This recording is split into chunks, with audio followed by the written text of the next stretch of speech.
Beautiful. But I know that you really have a great interest in near-death experience. Yes, so for the last 7 to 8 years, I've been studying near-death experiences, so NDEs for short. Yeah. And that's usually when somebody has they've died, for lack of a better word, Clinically. and yeah, and whether or not they're code dead or they've died and they know that they've died and they were told that they died afterwards. It comes in many different shapes and forms. um, People have these, a certain amount of people, a percentage, have these experiences where they go to the other side, to the spirit realm, and sometimes they see people that they know that have died. It's countless, really, the things that happen, but sometimes there's a tunnel. Sometimes there's a life review, which goes over their whole entire life, and they can see it from different angles. They can feel it from different angles. Um, Sometimes they speak to spirit guides, to angels, to all kinds of things. All kinds of things happen.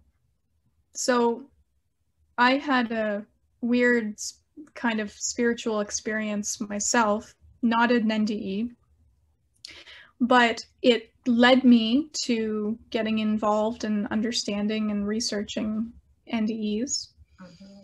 And so over the 7 or 8 years, I decided to start speaking with these people, right, that had gone through it, and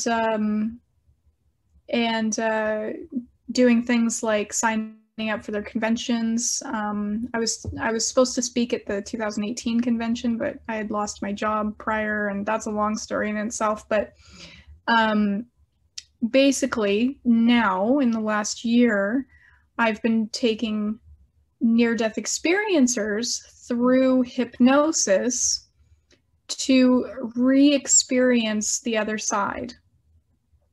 So it kind of ties in with my life between lives, right? I'm there anyway, so Yeah. if I can help these people re-experience, because sometimes someone will come back from a near-death experience and they know that they know so much, but they feel like they're missing a part of it. They feel like they've forgotten, many different things. And so what I do is I take them back to re-experience the near-death experience and receive information, new information. Sometimes we get there and they're experiencing it, and then something new happens, right? Like what? So it's been all over the place. And so one person got there, and she was what was happening? She was greeted by her mother, but it ended up turning into something a little different than what she had experienced, right? So her mother went and showed her this room where she enjoyed hanging out, and then her husband was there, and it was very different.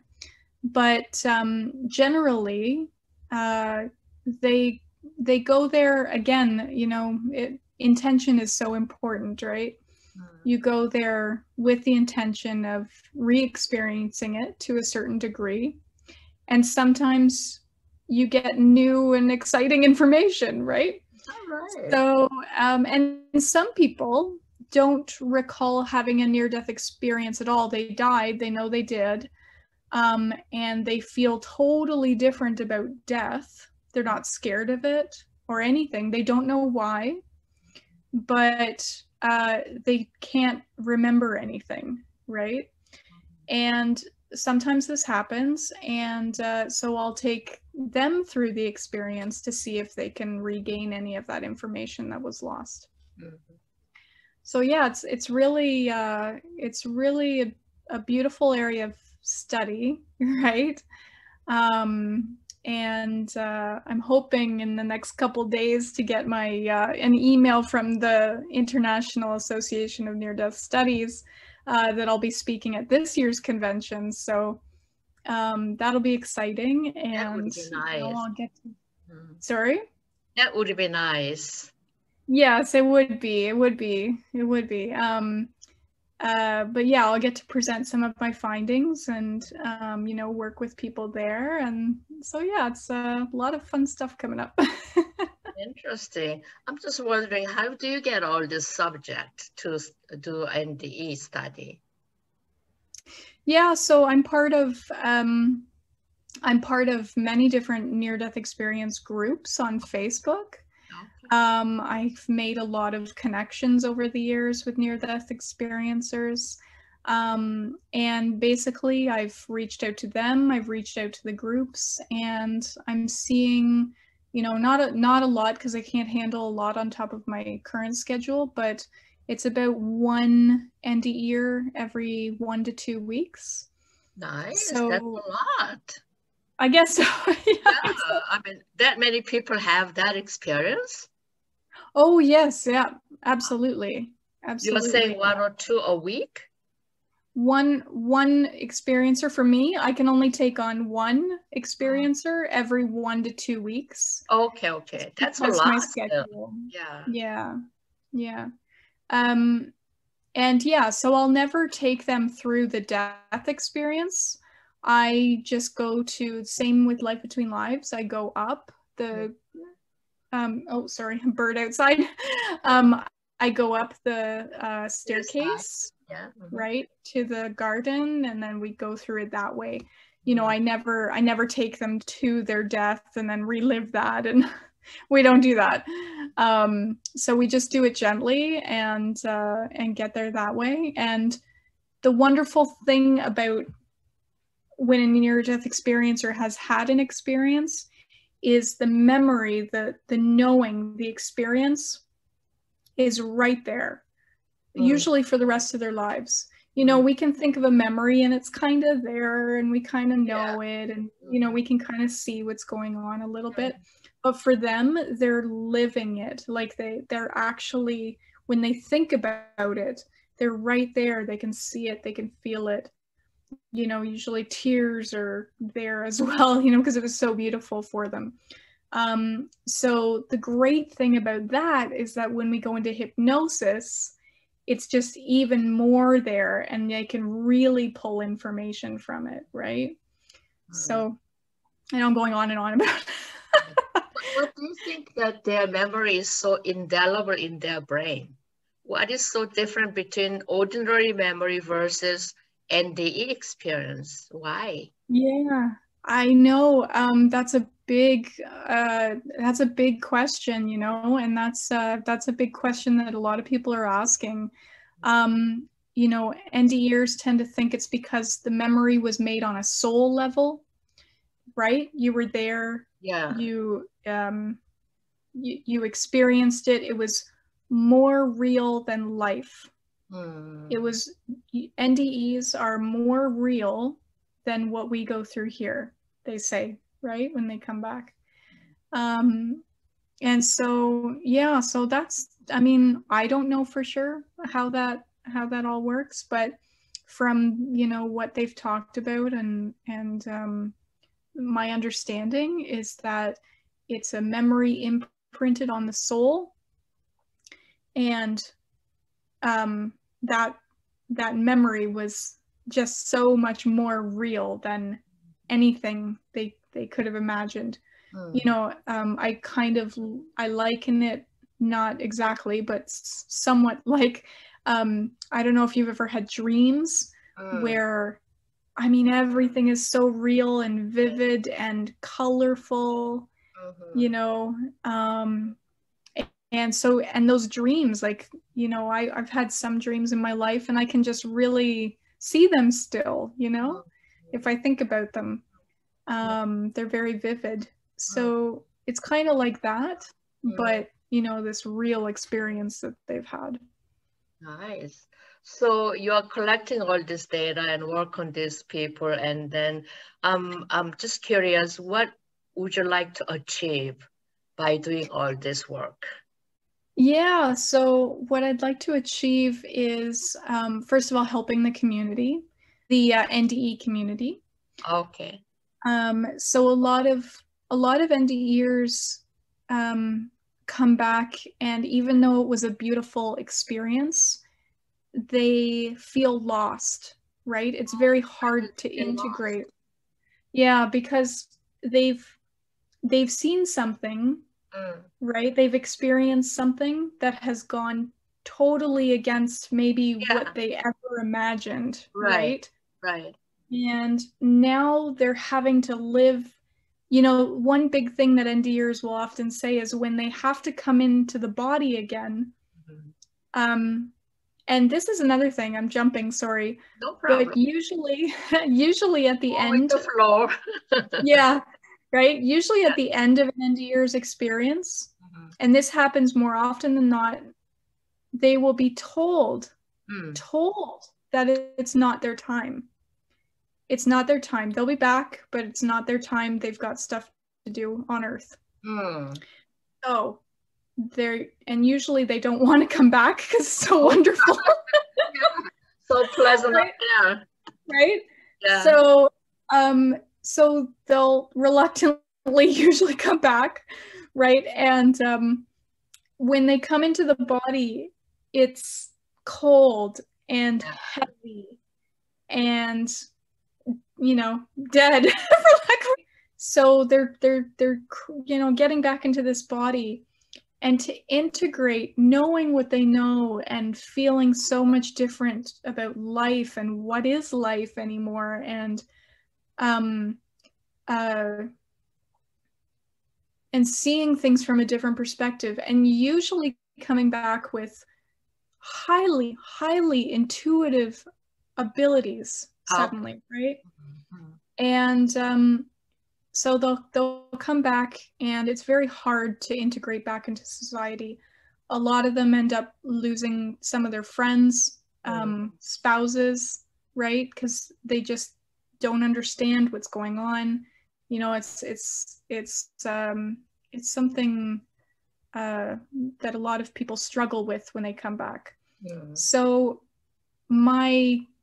for your question, what I'd like to, I'd like to help the NDE community by allowing them, if they need to go through this, and if they're feeling like they're missing information, or they want to understand why they came back, or why this is happening, what, and kind of relive that again to get a better understanding of what's going on, then they can, right?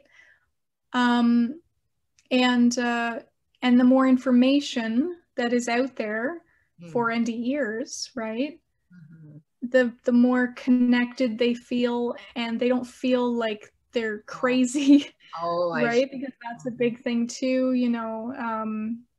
it's not, doctors will usually tell people that, oh, it's the medication that made you see that or feel that.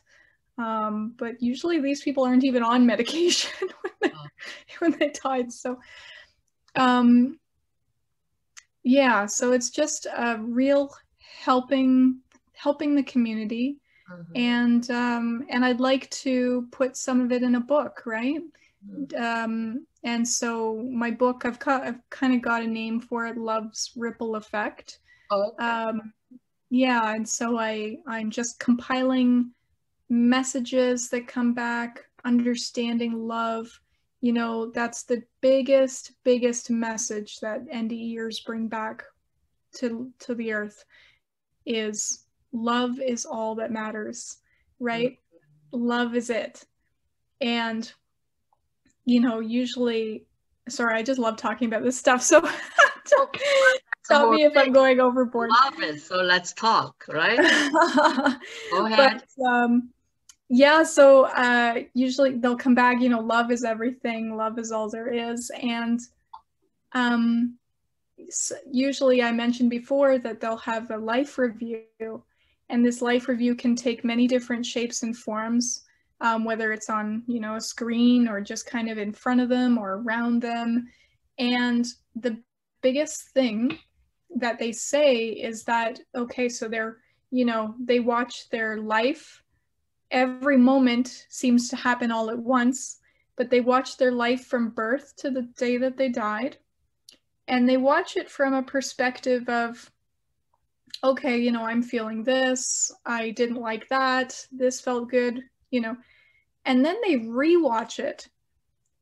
And in the second go, they will be feeling, so if they're mean to somebody or nice to somebody, they feel the way that person felt. Wow. Right? So they're feeling the interactions, the energy transfers, the differences. And then sometimes they rewatch it again, and then they can feel how the people out and out and out and out from that situation felt. From, because, you know, somebody might be mean to somebody, right, and not knowingly, and then that person is mean to somebody else because they were treated badly, and so it's this ripple effect, right, that's happening. It's rippling out and out and out into the world, into the universe, you know. And so my book is kind of centered around, kind of came to me like, well, it's love's ripple effect, right? We want to share the love with the world.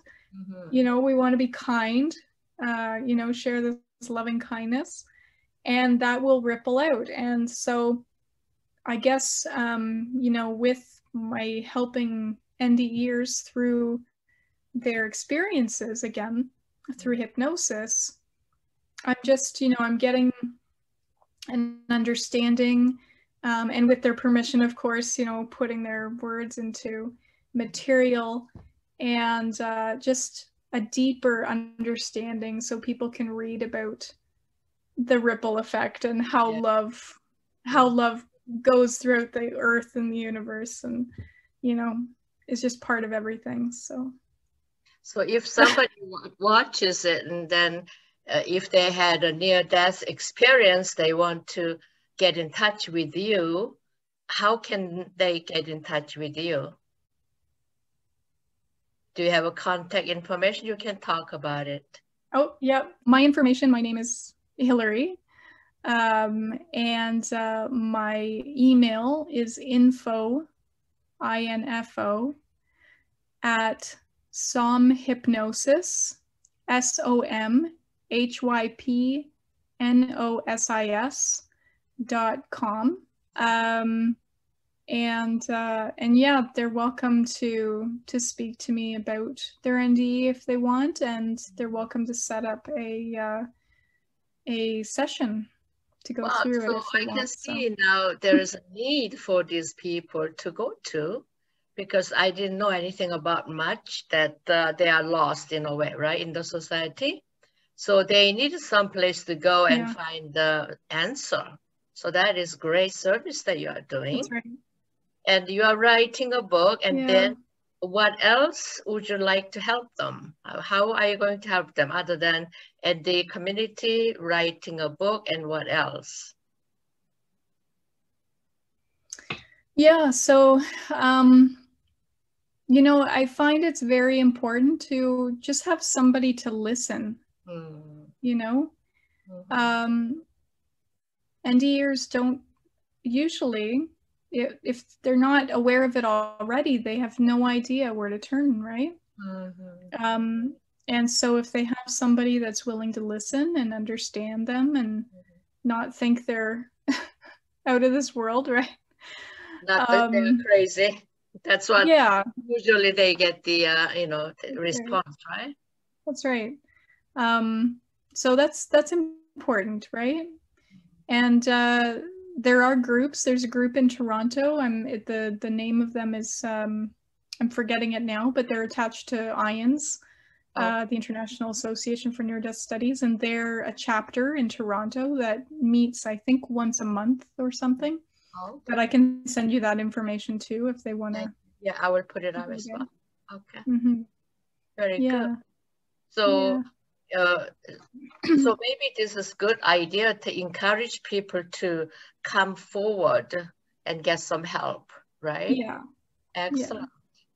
Yeah. Absolutely. So what else? Yeah, what else could you help these people other than hypnosis? And then what else could you help them? Yeah, so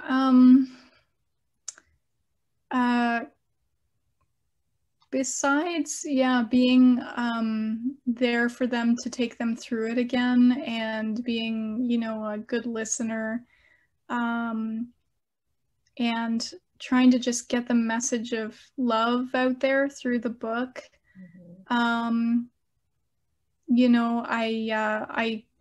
I've started interviewing them. That's another thing, I suppose. So that's another way to get their message out, right? And to hear other people's messages too, right? That's very important. I think the biggest thing with experiencers, near-death experiences, are, just that understanding that they're not alone, right?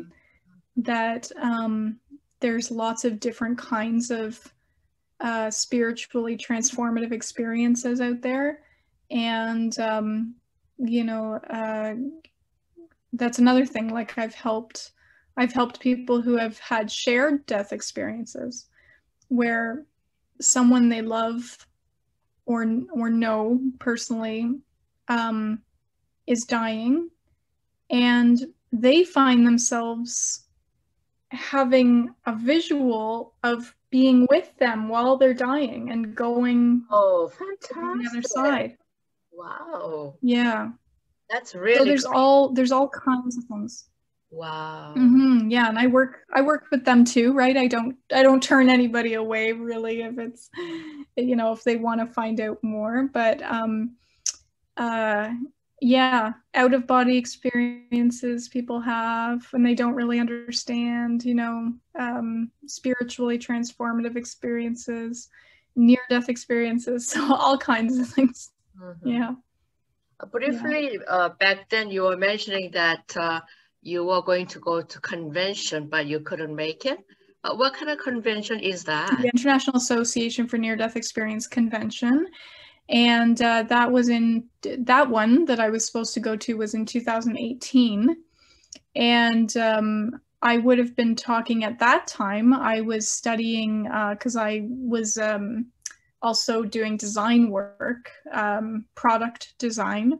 And so I was kind of merging, I had this idea at the time of merging design and end-of-life care together and understanding through near-death experiences how to better that environment. It's a long story, but basically at the convention, it's a huge convention. It was in Seattle at the time. And there was lots of different guest speakers, panels, workshops, all kinds of different things. And this year, I think it's going to be online. So I'll be speaking from my home, but it's still good for people to know about and go to if they have any, inquiries about it, if they've had a near-death experience and they don't really know where to go or, who to turn to. It's just a big place where everybody's connected and, everybody's gone through somewhat the same thing in a way. So they're just open and loving and just willing to talk about their experience. And I think that one actually was about the after effects in particular of near-death experiencers. So like I said, a lot of experiencers come back with heightened intuitive abilities. There's a whole range of things they come back with, but it was supposed to be pretty good. I wish I had gone in the end, but I just couldn't at that point. But Obviously, that wasn't your time, and this year It wasn't my time. no. Yeah, right.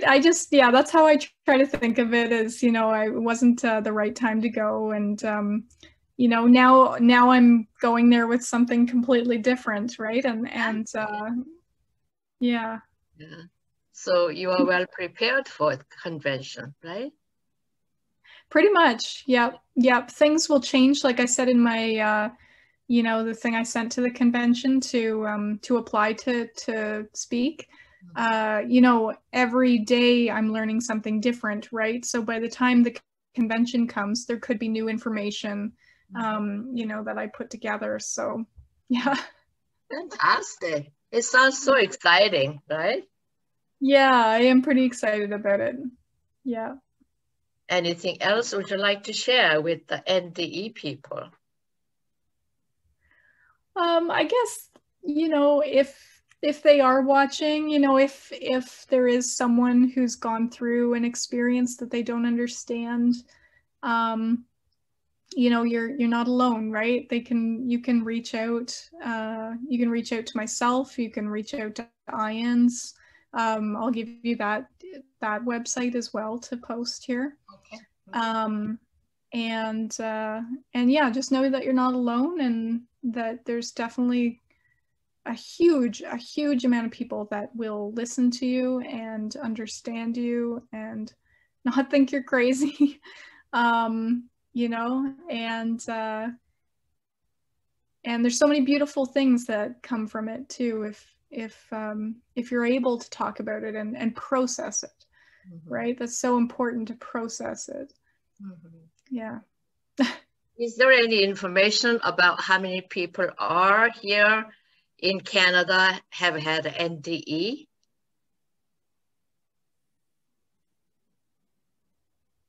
Yeah, so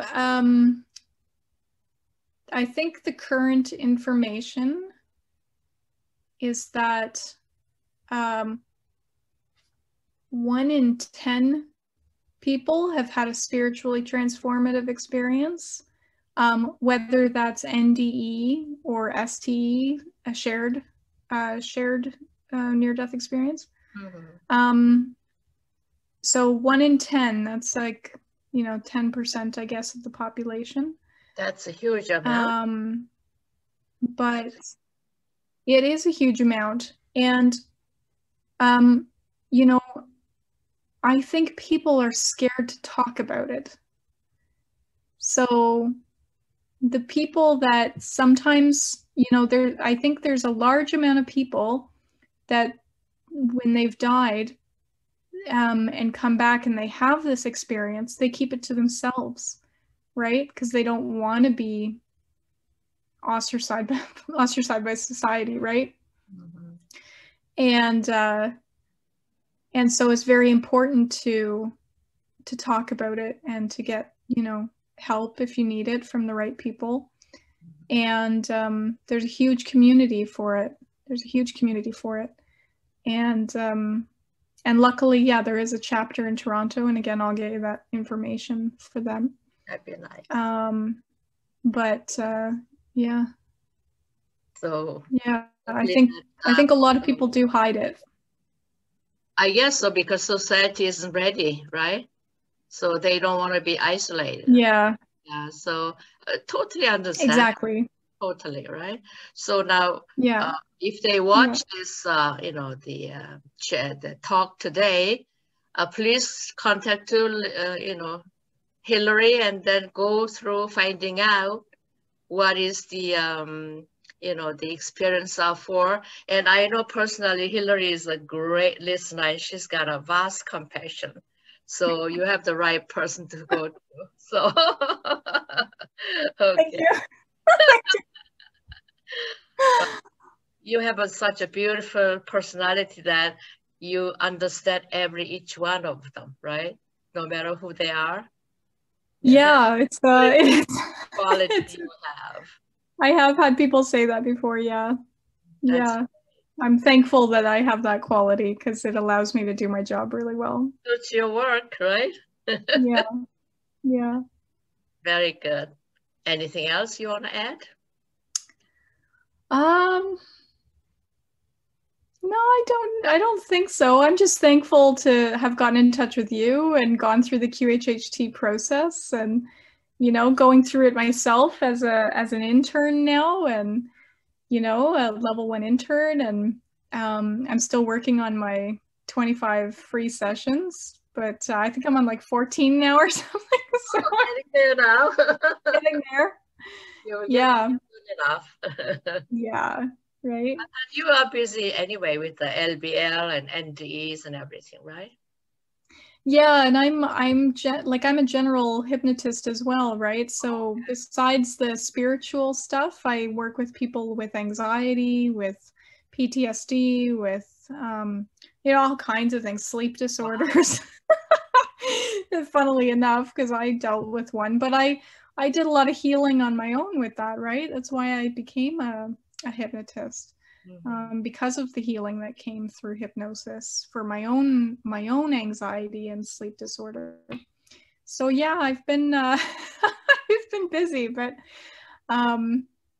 yeah, it's a beautiful profession, and you know, I never in a million years would have thought I'd be a hypnotist at 40 years old, but I am. You're meant to be. I'm meant to be. Yeah. Yeah. That's right. Beautiful. Thank you so much for sharing your interests and experiences. Thank you. Thank you, Hillary. So we talk again. Absolutely.